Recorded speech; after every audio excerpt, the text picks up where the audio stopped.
Hello everyone, welcome back to yet another political episode. So we got some more midterm news because Donald Trump is already ahead with the Democrats who are in the middle of infighting, yelling, whining, and screaming because they just don't know how to win. Meanwhile, Donald Trump is just steps ahead as he's raised over $600 million, almost halfway to, hang on. Yes, a record-breaking $600 million in a war chest. Trump has raised over a million and a half so far.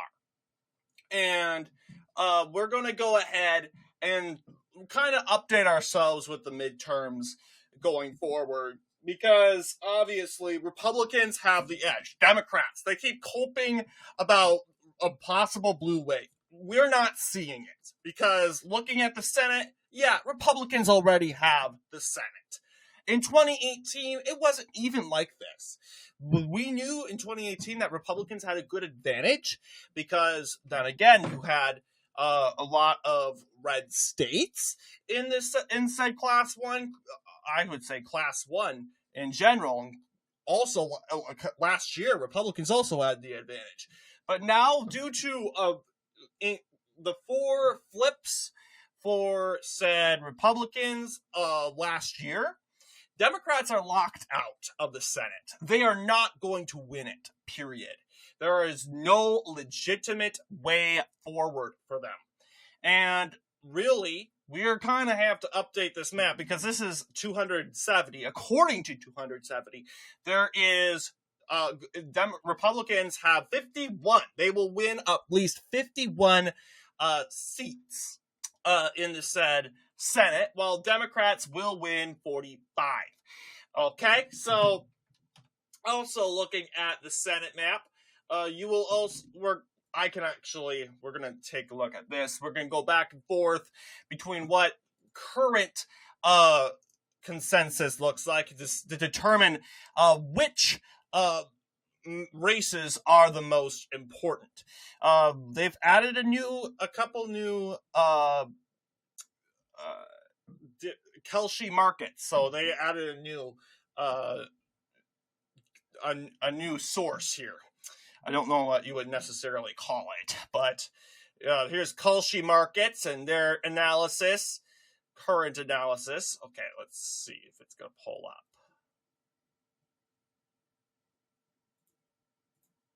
Oh, okay, yeah, look at that. Kelshi market. So, is this actually, okay, yeah, this is the Senate election prediction. So they're honestly they're definitely more of a left-leaning source then, because man, they are saying Democrats will win Georgia by leaning margins. They're going to win North Carolina by leaning margins. They're going to win Maine by a tilting margin. Michigan by this would be, in their scenario, this would be the best case scenario for Democrats, according to Kelshi markets. But even Sabutu's crystal ball, they're saying, yeah, it's still a bit tossed up. Cook political report, we know, is more leaning left, and they already have Maine called. So far we have two sources, two out of one saying that Maine is going to be Republican. So we'll just say it's going to be leaning Republican. And it still remains a consistent battleground state. That's the other deal here. Minnesota, I wouldn't even categorize it as a battleground. It's going to go blue, especially if you have Peggy Flanagan as the nominee, the lieutenant governor of Minnesota, who is Kamala Harris 2.0 in the state of Minnesota. She will definitely unite the woke crowd behind her. She has her feminist appeal. She's also Native American. She's crushing Angie Craig in that said primary polls, which already indicates my theory is correct, that, yeah, she's gaining ground, especially with those younger women. So, and I don't think as long as she has that suburbanite vote, I think there's no beating her. So I think it's kind of inevitable that it's going to be hers to win. But inside elections are saying there's a way forward. Race to the White House. You already have, you have Georgia going more Democratic. Well, wait. So yeah, you could have Osef escape, go hands free in Georgia, and that's race to the White House. Ohio's going to go Republican, so it's looking like this. Oh wait, hang on. Shoot. I would say, yeah, it's looking something similar to like this. What did This is basically no flips. Ironically, no flips. It's looking the same. What you might be wondering, what do polls currently say in this regard in the United States Senate? Well, the polls. Well, I wouldn't say. I guess we could talk about the polls. But the polls, they currently suggest no real changes. Obviously, we took a look at like Maine. The good news is, well, we'll talk about the House in a little bit, but you have the state of Maine, which you have good opportunities there. You just need to keep a look at that, keep that eye on that state, making sure that no competent Democrat. Yeah, you already have Cook political reporting to Voodoo's crystal ball saying it's going to be Republican. You want to make sure that no other Democrats are going to join this race. So far, you just have Jordan Wood. If Jordan Wood wins the nomination, then I'm saying, okay, I might as well just remove Maine off the battleground list, because there's no way that this guy is going to beat Susan Collins. She's a juggernaut, and this guy is too low name recognition. So I would take Maine off the roster. So, but as of right now, we're just waiting, seeing if there's any other Democrats. Democrats are possibly going to push more candidates. Jared Golden has declined a run for the Senate. He is now running for re-election for his seat. He will possibly lose. I'm telling you, the 2nd District, I'm telling you, they're done with him. So Democrats are possibly going to try to get Janet Mills, Shelley Pingree, to run for the said seat. I would rather them not run and just let Woods run, which I would love Mr. Wood run, but I would say in our map, I would say it's leaning Republican right now.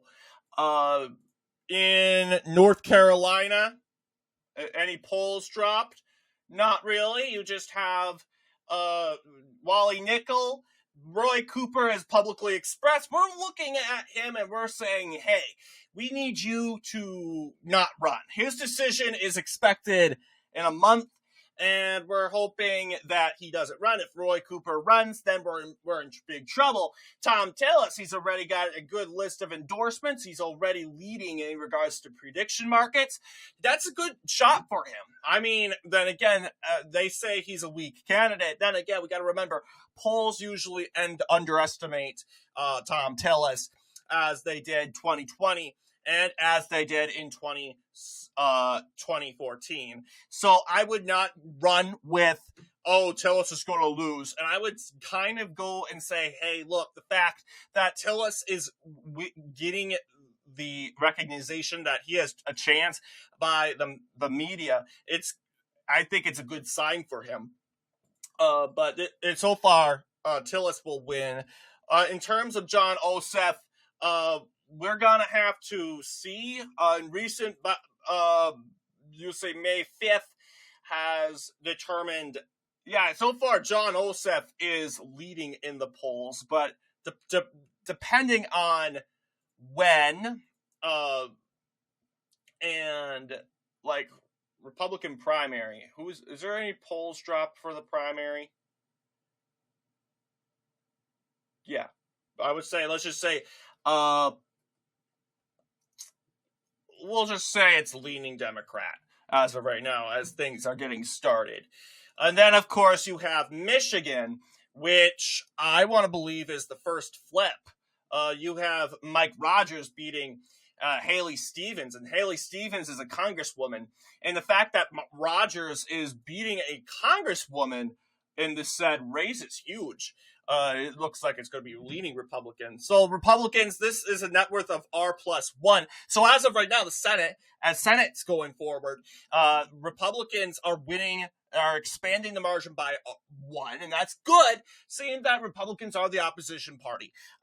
Put the context into there. Now, if Republicans were, let's just say, majority party, and they were going to win the Senate, actually the opposition party, Republicans were the opposition party.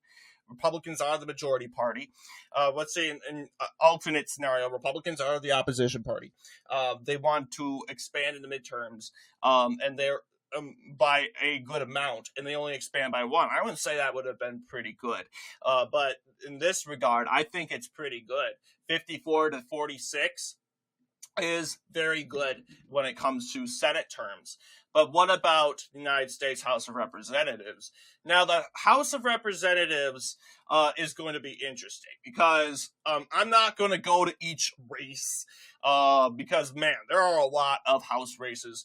But obviously, there are 22 districts that you can honestly say that are winnable. You could say which ones could be flippable or gainable. I'm going to use the tilting colors. I would say, once again, we already talked about Dan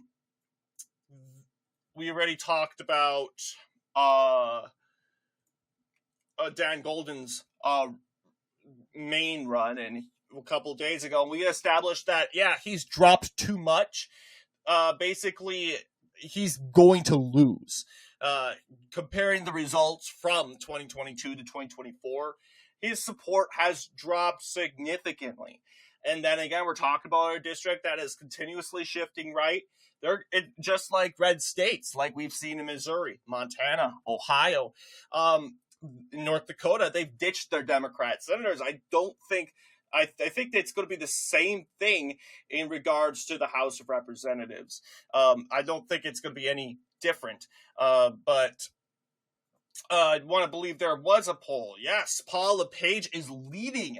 And the thing was, LePage is unpopular as a governor. He was a very unpopular governor. He lost badly in 2022. But he won the 2nd district. So despite LePage, sure, I guess I made a big deal about it back then, but I see that this is the House seat. Let's give him a try. He's experienced. I would like to see what he gives. But let's just say we pick up this seat, which that would be a pickup. That would, remember, in order for Democrats to win the House, they at least have to gain a net worth of 3, meaning that they have to gain at least 3 seats in the net worth. So, right. And how we can beat that is by Republicans flipping Democrat seats. And that's why we are really, really, really hoping that we actually can pull something off in, like, New York. Like maybe in New York 4, we kick out Laura Gillen with a possible New York red wave when it comes to that. Will be due to the anti-Hochul effect. That Hochul effect, that's the massive voter turnout against Hochul, will bring Republicans to victory there. That's what I'm hoping. You obviously will have New York 7. That's not really, in my view, contested. You have District 7. I assume that Ryan McKenzie will get through. He is, from my view, not really. He's not unpopular, and besides, he comes from Lehigh. I do think he's going to act as a favorite son, and he's going to also ultimately be the coattail effect that will deliver him a 2nd term. As for Scott Perry, I could say maybe he would be the first Democrat to go.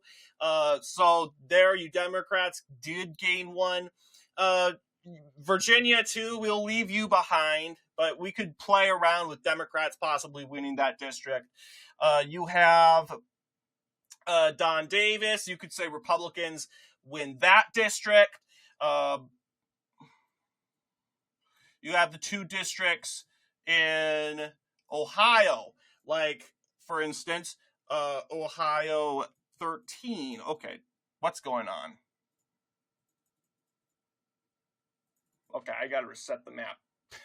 This is ridiculous. 270, what are you doing? Okay, good thing about 270 is they save the map results. But yes, you see the 2 districts that hopefully a competent Ohio legislature will approve in favor for Republicans that would give them these 2 districts in favor for Republicans. That would be the smartest thing. You also have Michigan 10 would likely go for Republicans.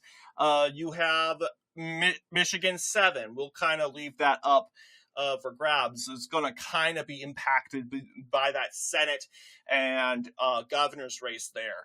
Let's see Democrats gain Wisconsin 3 due to redistricting and the fact that Derek Van Orden is just pretty weak in general. Democrats could possibly gain Iowa 1. They could possibly gain Nebraska 2. So Democrats are already picking up seats. However, Republicans are maintaining their lead. Why? Because we made some flips in New York and the East. And that's why we're really, really looking at these deep blue states and the people leaving and this revolt in the deep blue states. It's mainly because of course, the said revolutionary culture in the said blue states, and that the crime, woke culture, etc. People are rejecting it. So I remain hopeful.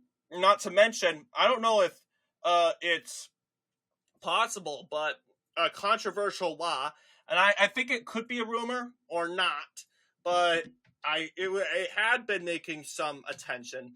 But Colorado signed in the governor of California, Jared Polis, has signed into law a bill that would make a misgendering a crime, which is totally Europe, right? Europe, yes. This is, of course, the transgender bill. This basically gives of course, the trans people the right, if the employer doesn't use the correct pronouns, that individual could successfully, the trans person could sue that individual for defamation and workplace discrimination, which I think is absolutely stupid. So obviously, this it isn't official yet. It could be challenged in the state Supreme Court, but we know the state Supreme Court is bought and sold.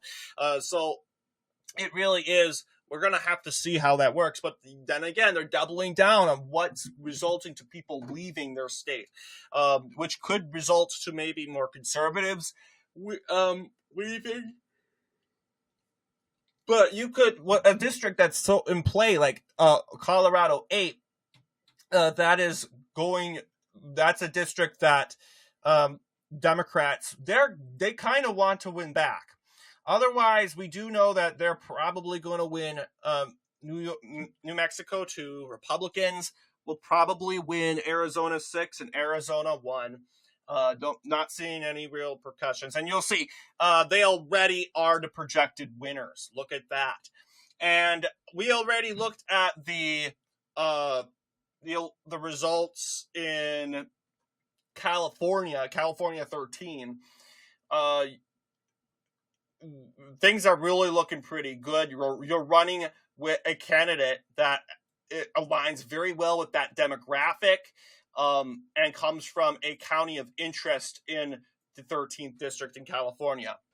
You could say the Derek Tran could be kicked out, possibly because, and again, we're going to see what the heck is going on with 270? Okay, the map is breaking, but get what I'm saying here. You could say David Tran could lose his seat. Why? How?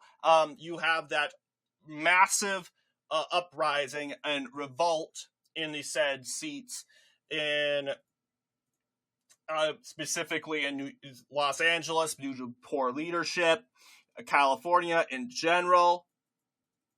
What the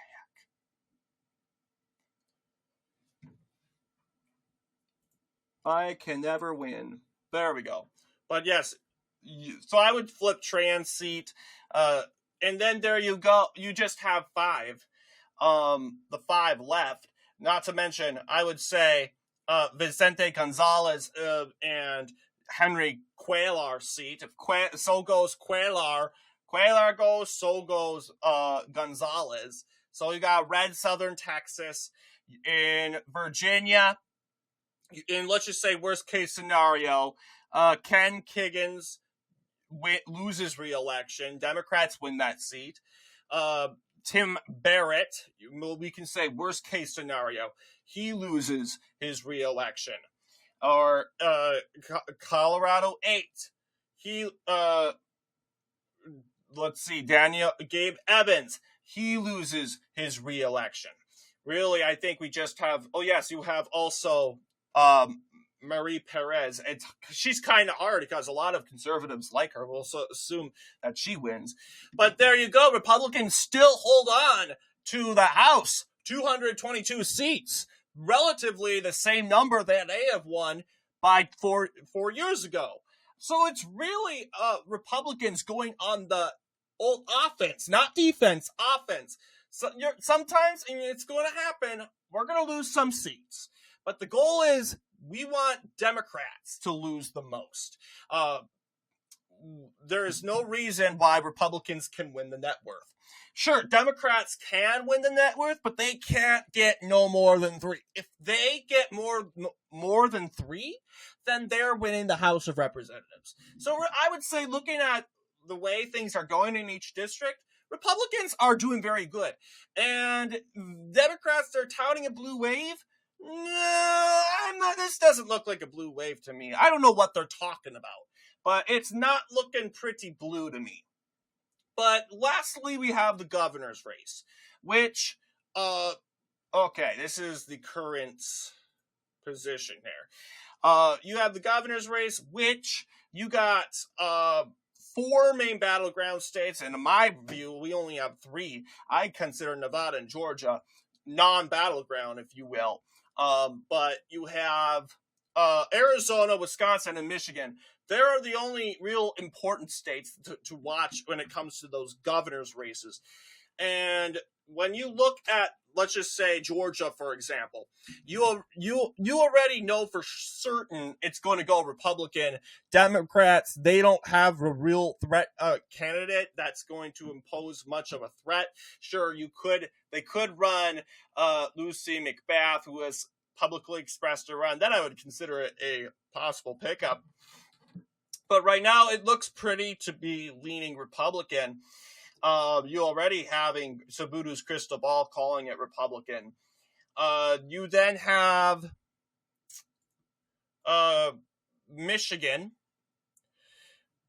And you're seeing, Jocelyn Benson's running against John James and a James versus Dugan race.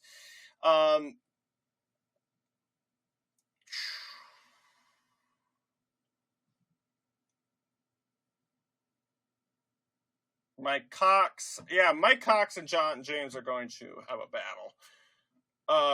But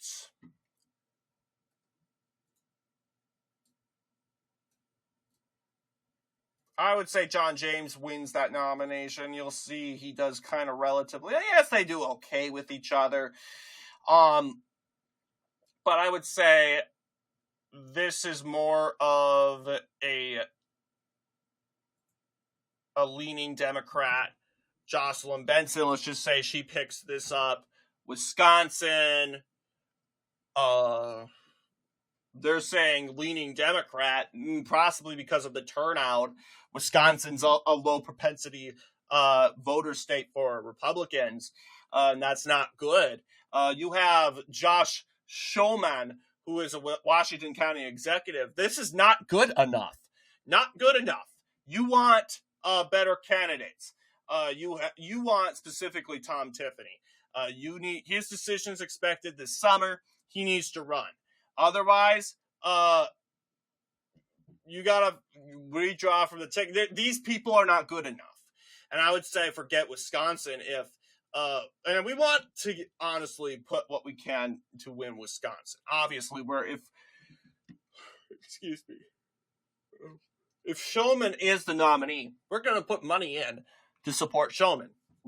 But as of right now, Shulman versus Evers, I do think it's going to be Democratic. Shulman does not have the name recognition. In Arizona, yeah, it's pretty close right now. Katie Hobbs is beating Andy Biggs. And then finally in Nevada, yeah, this shouldn't even be tossed up. 51-30. This is ridiculous. Nevada is not a swing state in these elections. They don't even have a Senate election. They might have minor races like the lieutenant governor, the attorney general, the secretary of state that are iconic. But really, the major race in Nevada has already been decided. Joe Lombardo will win re-election. The question is, will he win every county? Because that poll, for sure, is pointing at him winning every county. But this is where things are kind of looking at in the governorship. So Donald Trump, you're seeing very good news here. Donald Trump, he's already gathering the money all together. He's ahead of the game. He is, while Democrats bicker, whine, and cry, we're moving into next year by breaking records of $600 million. And we're going to do what we can to put in this race. We aren't going to be complacent. We're not going to go and go into the denial mode and say that we're going to win this, yada, yada, yada. If we see a problem, we're going to call it out. Guys, we can't win with this candidate. We got to endorse this candidate. Or guys, we're probably not going to win this race. And I've always been that type of person that will deliver hard truths. And some people don't like it. They want to hear good news, and I have to tell you, the only good news from this is you're learning the mistake, and you have a chance here to correct it. And I think I'd rather be that voice to help people to correct that, to be that voice to call on the people to correct their mistake before it's too late. But anyway, what do you guys think in regards of this video? Let me know down below, and as always, I'll see you all in the next political episode.